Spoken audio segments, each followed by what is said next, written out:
So hello friends, welcome to my channel MN Coaching Center. So today I am going to explain your standard, that is the 6th standard Hindi 11th chapter, that is जो देख कर भी नहीं देखते। कभी कभी मैं अपने मित्रों की परीक्षा लेती हूँ यहाँ पर परखने के लिए कि वह क्या देखते हैं।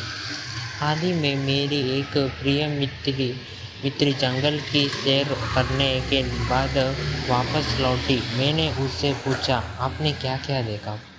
तो यहाँ पे कवि कह रही है, कभी कभी अपने मित्रों के परीक्षा लेती है यहाँ परखने के लिए उन्होंने क्या क्या देखा है। हाल ही में इन्होंने अपने बहुत प्यारे मित्र से एक सवाल पूछा था। आते जैसे उन्होंने जंगल को देखकर वापस लौटी तो कवि ने एक सवाल पूछा, तुमने क्या क्या देखा? तो चले क्या कहते हैं कवि के मित्र, देखते हैं। कुछ खास तो नहीं, उनका जवाब था। मुझे बहुत अचरज नहीं हुआ क्योंकि मैं अब इस तरह के उत्तरों की आदी हो चुकी हूँ। मेरा विश्वास है कि जिन लोगों की आंखें होती है वे बहुत कम देखते हैं। तो कवि के दोस्त ने बोला, कुछ खास नहीं देखा है हमने। कवि के दोस्त ने कवि को जवाब दिया।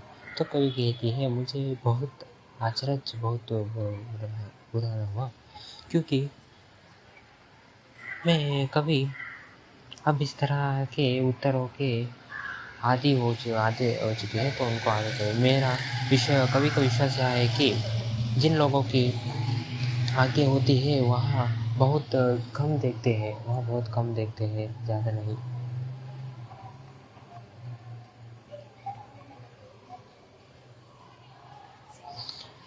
क्या यह संभव है कि भला कोई जंगल में घंटा भर घूमे और फिर भी कोई विशेष चीज़ ना देखे?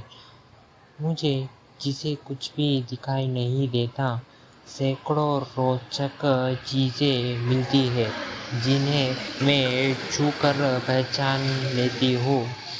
मैं भोजपत्र के पेड़ की चिकनी चाल और चीड़ की खुरदरी चाल को स्पर्श से पहचान लेती हूँ।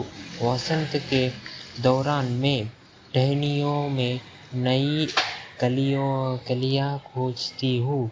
मुझे फूलों की पंखुड़ियों की मुकम्मली सतह छूने और उनकी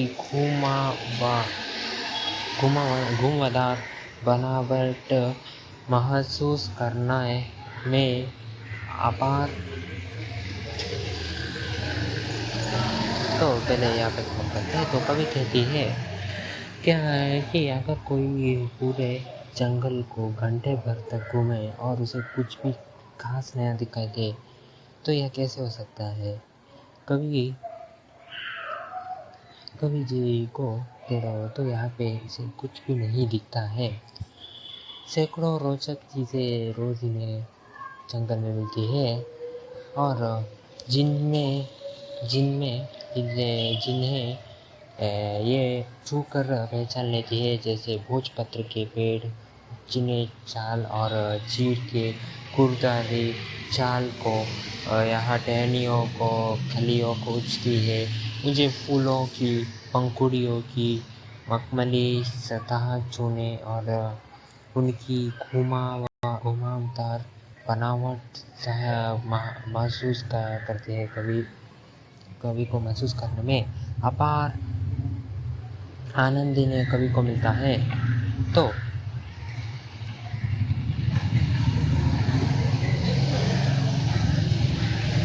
इसके बाद इस दौरान मुझे प्रकृति के जादू का कुछ एहसास होता है। कभी जब मैं खुशनसीब होती हूँ तो टहनी पर हाथ रखते ही किसी चिड़िया के मधुर स्वर कानों में गूंजने लगते हैं। अपनी उंगलियों के बीच ये झरने के पानी को बहते हुए महसूस करने आनंदित होती हूँ।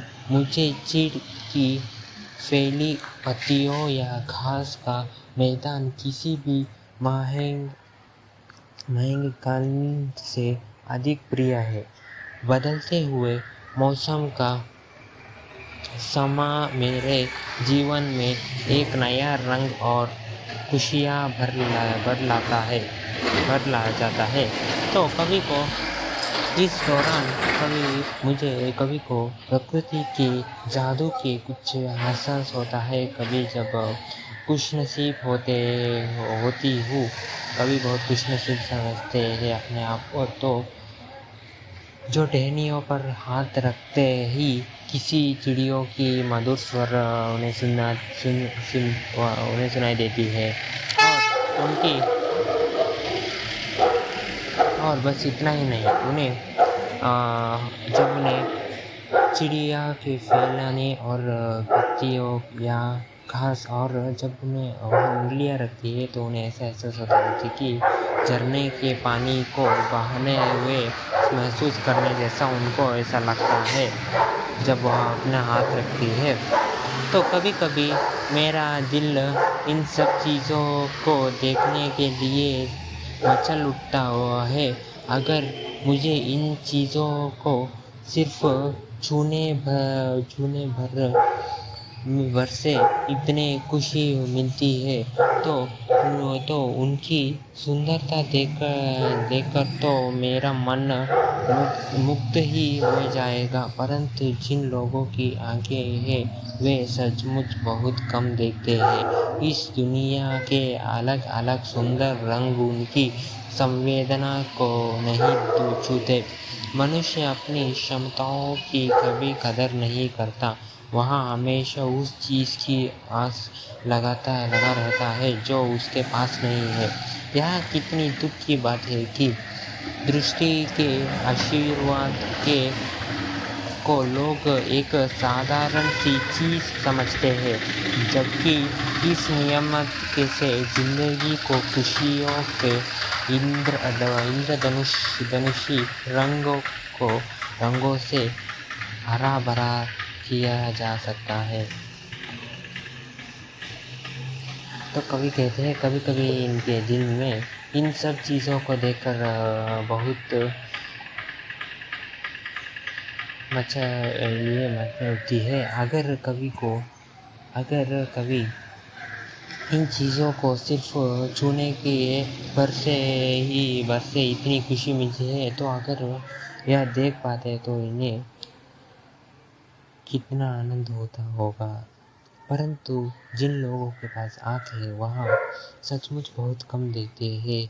इस दुनिया के अलग अलग बहुत सारे सुंदर अनेक संवेदना को नहीं छूते। मनुष्य को अपनी क्षमताओं के कभी कदर नहीं करते हैं। कभी कहते हैं वह हमेशा उसके पीछे भागता है जो उस क्षमता उसके पास नहीं है।